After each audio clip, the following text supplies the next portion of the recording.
Today's episode is called Have You Talked to Alexandria? And of course, you might not know an Alexandria, but I'm willing to bet there's a name that's going to pop into your head. Let me tell you where this title comes from. When I was growing up, my mom would always ask, Have you talked to Alexandria? And it would just be random. When was the last time you spoke to so and so? Or, have you talked to this person lately? Back then, I remember thinking, why is she asking me that? My mom and I, we've always had plenty to talk about. It's not like she was fishing for small talk or she wasn't bored. She wasn't trying to fill the silence. She was genuinely curious about how my friends were doing, and I think also about if I knew how they were doing, because she was priming something in me. She was helping me care. She was nudging me toward thoughtfulness. She still does this to this day. Because if I'm honest, nurturing friendships didn't come naturally for me then. It still doesn't come naturally for me. And back then, especially, I was happy in my own little world. I have three older sisters. They have their girlfriends. I had my girlfriends. We have plenty of girl cousins, always people around. So many days, I was just grateful if I could retreat and find a little peace and quiet. I didn't really feel the urgency to return phone calls or show up or check in. Wasn't really trying to ask the deep questions that would keep the conversation going on and on, or really get invested in someone's life. Alexandria was a childhood friend all the way back since elementary, literally kindergarten, all the way up through college. Now, we didn't attend the same schools together after seventh grade, but she was in the neighborhood, so we hung out. She came over pretty regularly. She called on the phone even more. And I hate admitting this, but in my very self-centered childhood, I was not quick to make myself available. In fact, there is this one memory that has never left me. It comes to mind ever so often. One day, Alexandria came over. I heard her knocking at the door. I knew it was her. My mom had answered. I heard them making small talk. I was in my bedroom. I don't know what I was doing, but when I heard her voice, I hurried up and got in the bed, pretended to be asleep. But oh, my mom let her in. Alexandra came down the hallway. I heard her footsteps. She opened my door, and she sat on the edge of my bed and tried to wake me up for a long time. And I just laid there pretending to be asleep. I kept my eyes shut tight. You know how when you're pretending to be asleep, your eyes are tighter than they should be, so they are not relaxed. So I figured she'd figure it out. But she kept shaking me, from time to time. She'll shake. She kept trying to talk to wake me up. I think she wanted to go somewhere. She had a car, so she kept trying. I remember feeling irritated that she would not give up. And I never, no matter what she did, I kept my eyes tight.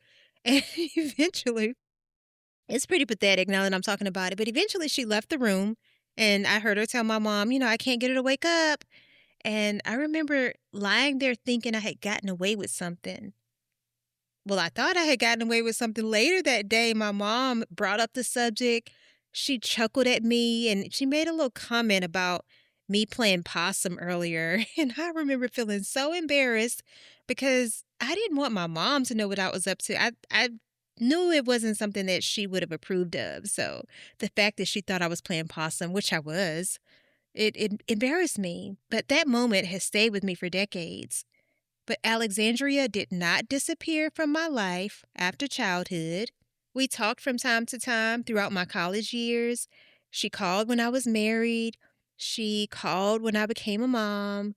She would usually leave voicemail messages, and true to form, it often took me a long time to call her back. Sometimes I didn't even call her back. Sometimes she'd have to leave several messages before I returned a single one. But there's this one time that I can remember, I actually did return her call pretty quickly. We talked. We didn't talk forever, not for hours, but we talked, and it was very enjoyable. And not long after that, I learned that she had passed away unexpectedly in her sleep, prematurely. We were in our 30s, and I cannot tell you how grateful to God I was and still am that I decided to call her back when I did, that I didn't leave that last voicemail unanswered. because life is fragile, time is fleeting, and friendships, even the ones that stretch across years of silence or inconsistency, those friendships matter. So today, this isn't a guilt episode. It's not a you need to do better episode. It's just a gentle question. Have you talked to Alexandria?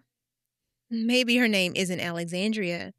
Maybe it's Nicole or Sarah. Maybe it's somebody from high school, a college roommate, a mom you used to sit next to at preschool pickup, a cousin, a neighbor that you've drifted away from. Life gets busy. There are seasons where we are just in survival mode, new babies, teenage chaos. We have aging parents, work, marriage, hormones. For me lately, it's college applications. I feel like I'm the one who's applying for college. It's my 17-year-old, but I feel like college applications, scholarship applications, all of it. So it's okay if you can't nurture every friendship equally in every season. But I don't think we're meant to go silent. My mom understood something that I didn't at that time. We're meant to bear each other's burdens, to share our lives with others. So when she asked me, have you talked to Alexandria? She wasn't just gathering information. She was teaching me to look outward, to reach out to people who once held a place in my life. She was teaching me how to consider someone else's well-being. And I find myself doing the same thing now with my kids. I have a teenager. She struggles to reach out to friends. I mean, she's busy. She's a really hard worker. She studies like you wouldn't believe. And sometimes I have to remind her, or I have to ask her, have you talked to so-and-so lately? Or I think so-and-so's been trying to get in touch with you. Have you replied to the text messages? Yes, you could say she gets it from me, but I'm trying to get better because modeling matters. If our kids see us checking in on people, if they see us sending a quick thinking of you text, dropping a card in the mail, taking a pot of red beans and rice to the neighbor down the street, maybe we're just making a 5-minute phone call, 2-minute phone call. They learn that relationships are worth tending. And when I say our kids, it could be your 2-year-old who's watching you tend relationships or your grown child. And it's not about small talk. It's about generosity. When you call somebody and share with them what's been going on in your life, you're giving them something. You're giving them your story, your time.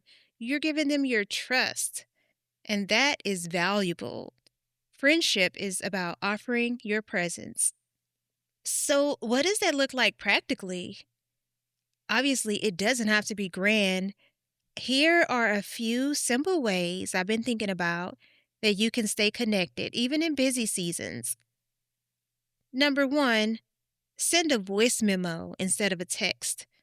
Hearing your voice matters. My mom, she's actually pretty good at this. Every now and then, instead of sending a regular text message, she'll record herself and send the recording through the text messaging platform as a voice message. And yeah, it takes a little bit of extra time to listen to. You have to press play and listen instead of what I typically do is briefly skim a text message, but it's so special to hear my mom's voice.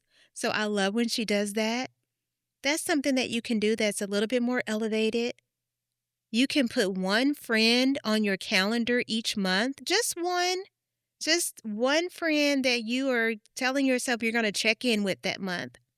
Now, I'm not just blowing smoke. I actually wrote down my list of 12 names the other day because remember what I said in my intro episode? If you haven't listened to it, go listen to it. But we're in this together. I'm growing and trying these things and trying to get better right alongside you. So, yes, one friend on your calendar each month. A third thing you can do is mail a postcard. Doesn't have to be a long letter. Just a little note, I saw this and thought about you. Number 4, you can send a photo memory. Those photos pop up, especially if you're on Facebook. Those annual memories will pop up, or maybe you find a photo from somewhere and just send a quick text message. Hey, remember this? If you have kids in school, You can catch up with an old friend with a phone call during your car line. Now, of course, you're not supposed to be on the phone during the school zone, but sometimes you're there early, you get in park, turn off the engine, and you're just sitting there.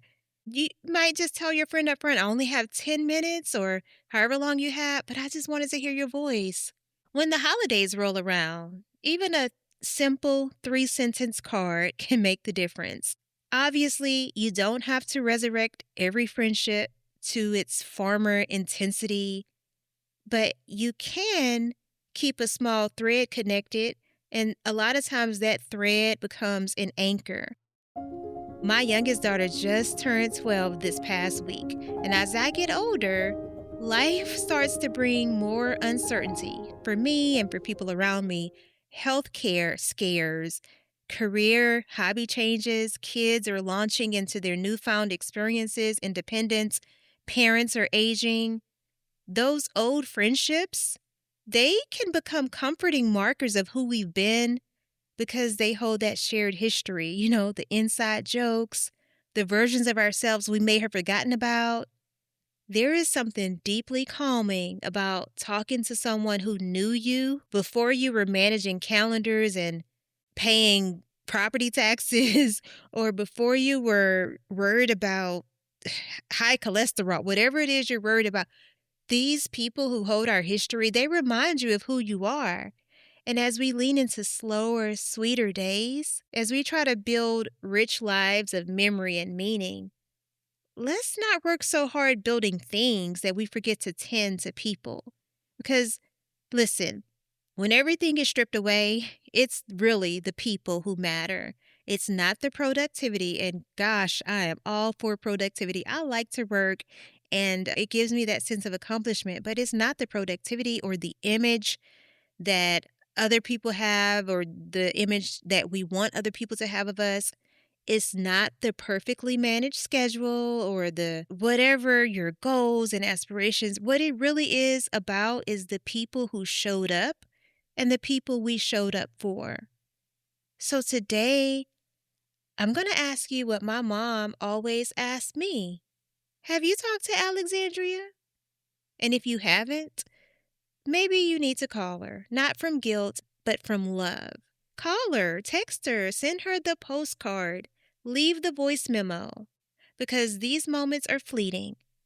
And sometimes you don't know which conversation will be the last one. Thank you so much for being here with me today. Before I close, I want to tell you a few things.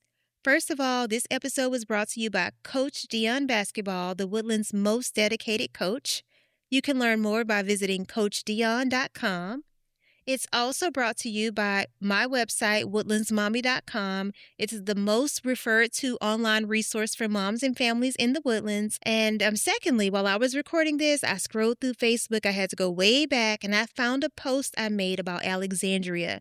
It was July of 2015, and I'm going to read it to you really quickly. Every May, I would get a call from Alexandria Foote, my old friend from elementary and middle school. She'd call me on the 11th. My birthday is May 11th. She'd call me on the 11th to wish me a happy birthday in a voicemail message. I'm not good at returning calls, and most years I didn't. This year on my birthday, I received the call, and as usual, I didn't pick up. In fact, I'm just a side note. I saw that call come in. I was like, I'm not trying to talk right now. So I didn't pick up. But she left me a very nice happy birthday greeting. In my busyness, it took me 4 weeks to call her to say thanks. And I'm guessing I'm writing this, so 4 weeks after my birthday would have been around mid-June. So it took me 4 weeks to call her to say thanks, but I'm glad I felt the strong inclination to do so, as in years past I did not. It was my first time in many years conversing with her, and I really, really enjoyed playing catch-up. We became Facebook friends shortly thereafter. I want to say that same day we found each other on Facebook and followed each other. This was 2 weeks ago. Imagine my sadness to hear that she passed away in her sleep last night. I'm shocked. We were running buddies and boy crazy together. We loved riding our bikes to the candy store to get Red Hots, Boston baked beans, and Now and Laters. I'm so grateful that God gave me one last fond memory with her. R.I.P. dear friend. So I just wanted to share that moment with you.